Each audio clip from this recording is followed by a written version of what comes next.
Hi, this is Frode, and welcome to Actualize Notes TV, where I deliver 5 big ideas that we can use to actualize our potential.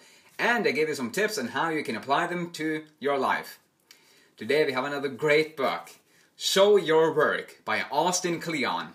Show Your Work, subtitle, 10 Ways to Share Your Creativity and Get Discovered. Austin Kleon is a writer who draws. He is the author of the national bestseller, Still Like an Artist, and the redacted poetry collection, Newspaper Blackout. His book is a quick reading, inspiring book of about 200 pages that anyone can read in about 2 hours. And that's because it's got a lot of great pictures and quotes and funny stories. I highly enjoyed the book. If you're an aspiring artist, entrepreneur, writer, or teacher like me, you find many of the ideas in this book extremely valuable if you want to build an audience online, which is really crucial if many people want to survive in this digital age. Yes, 5 ideas. If you have any questions, you can just comment them below the video. Now, Actualizer, let's get started with the first big idea, share. So Austin mentions that this, quote, overnight success that so many people talk about is a complete myth. If you dig into any overnight success story, you will find about a decade of hard work and perseverance. And fortunately, we don't have to focus on decades, years, or even months when we put out our work. We just have to focus on days.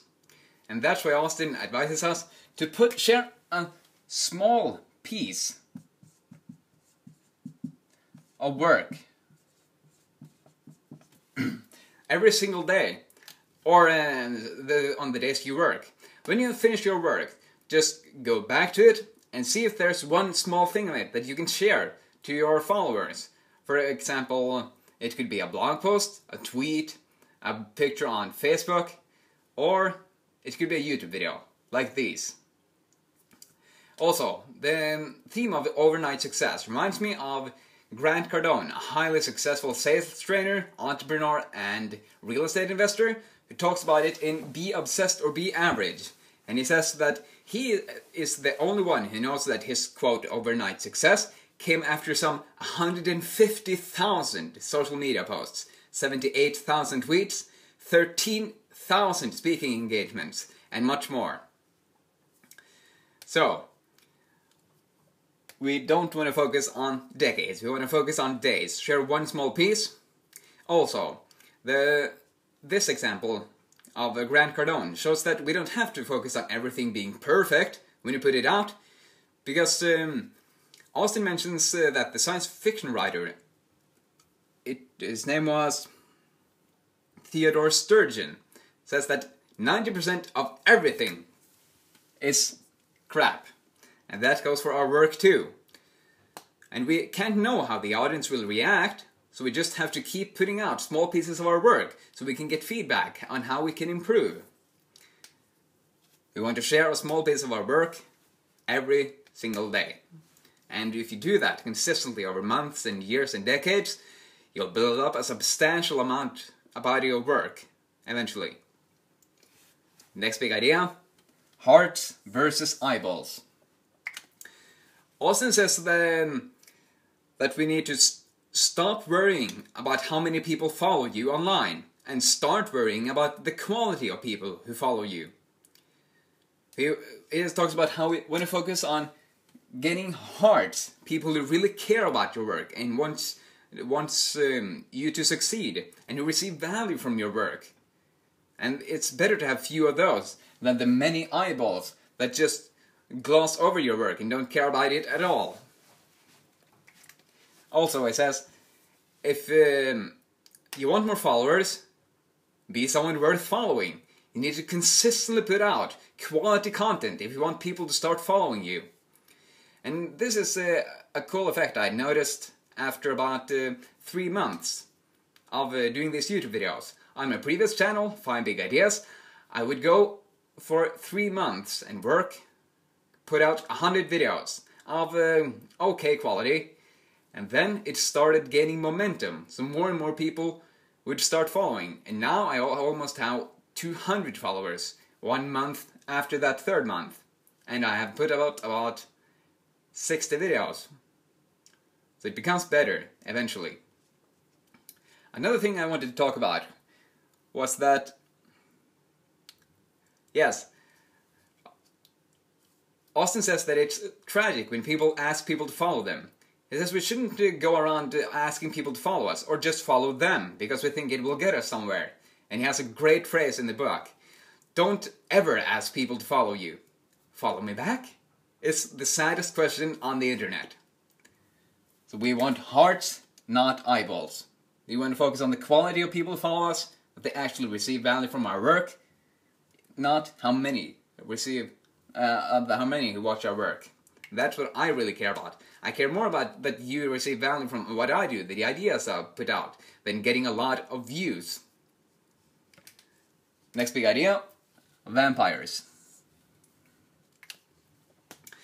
Austin shares a really funny story in the book. He talks about how Pablo Picasso was the painter, was notorious for sucking out the energy of every person he met. He would, even his granddaughter said that he would squeeze people like a tube of his oil paints. So it would go like this. People would have a great time hanging out with Pablo throughout the day. But when they went home during the night, they would feel nervous and exhausted, and they wouldn't know why. Pablo, however, he would go over to his canvas and paint all the night with all the energy he had just sucked out of his victims, just like a vampire. But the Romanian-born sculptor Constantin Brancusi, he wouldn't have any of that. He knew that Pablo was an energy drainer, so he wouldn't spend any time with Pablo.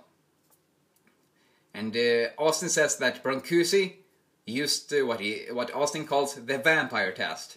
And it's a really simple test to figure out who you should let into your life and who you should let out of your life.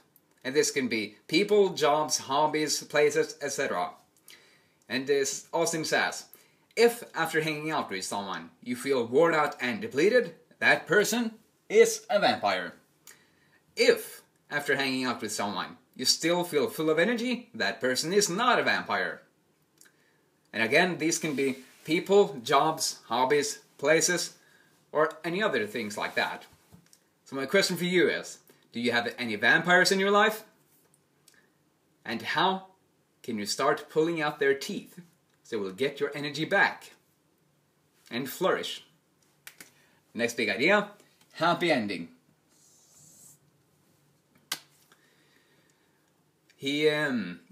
Yes, when you go through our lives and our careers, there will be a lot of ups and downs. And sometimes it might even go sideways, or who knows where. And seldom it is seldom that we know where we will end up. Whether we will end up or down, happy or depressed, successful or failures. And that's why actor Orson Welles wrote, if you want a happy ending, that depends, of course, on where you stop your story. This reminds me of something Brené Brown usually says to herself when she is going through rough times. This is what she says in Daring Greatly. If you own this story, you get to write the ending. Also, Grant Cardone in Be Obsessed or Be Average.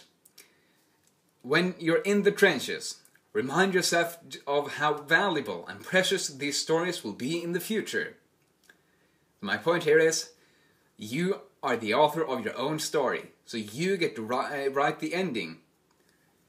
And you get to decide whether it'll be a happy ending, depending on whether you persevere or not.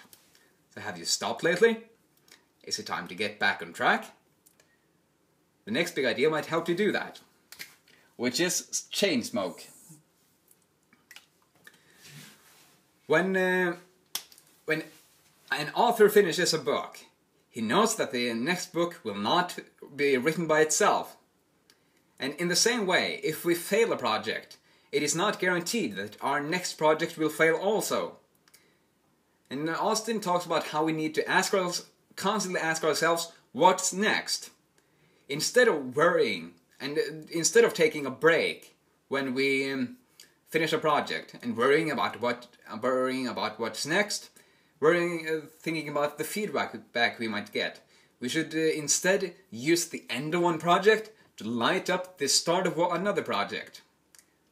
We can just assess what we missed in the previous project, what we can do better, and what we didn't get to at all. And then use those improvements based on our own feedback for the next project. It also reminds me of... so this is the equivalent of living your life in crescendo that Stephen Covey talks about in The 7 Habits of Highly Effective People. He says that living life in crescendo means that the best work you will ever do is always ahead of you. It is never behind you. Also, there's a great story about Stephen Pressfield. He used after 17 years of trying and persevering through trying to write and publish his first novel. He would cruise over to his mentor, Paul Rink, and very excitedly say that he finished his first novel. And Paul Rink would just say, "Good for you, now start the next one." And so he did. We want to use the end of a project to light up the next project. I do this myself. Whenever I finish reading a book, I place it in at eye level, so I always see that book is not... I have not written a note on that book. 6-page PDF. And when I write a PDF, I place that at eye level, which tells me I have not made a video out of that note. And when I finish a video, I publish it immediately, which pushes me to start the cycle all over again. And that's how I chain smoke in my creative projects.